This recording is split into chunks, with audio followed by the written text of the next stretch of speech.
నీ పచ్చడి చేస్తావా చేయవా అని తనికెళ్ళ భరణి గారు పిక్నిక్. అవును, ఎంతమంది ఆర్టిస్టులు చూసారో, ఎంతమంది డైరెక్టర్లు చూసారో, ఎంతమంది చూసారో, ఆయన ఎన్ని రుచులు చూసారు. కానీ ఏది ఎంతైనా మన తెలుగువారి రుచే కదా.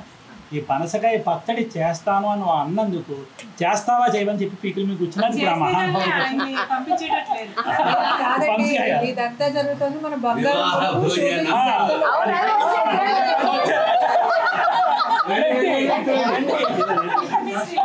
ఈ ప్రాజెక్ట్ నాకు షేర్ కావాలి.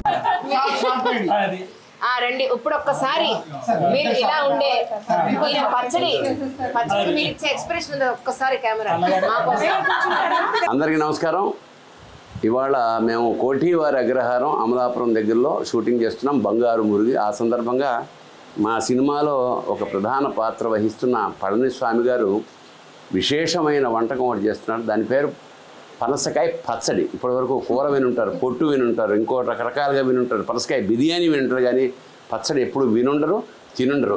దాన్ని ఎలా చేస్తారంటే పనసకాయ తీసుకొచ్చి ఉడకబెట్టి దాన్ని ఇలా పిండుతున్నాడు. పిండాక ఆ తర్వాత పోపేసి దాన్ని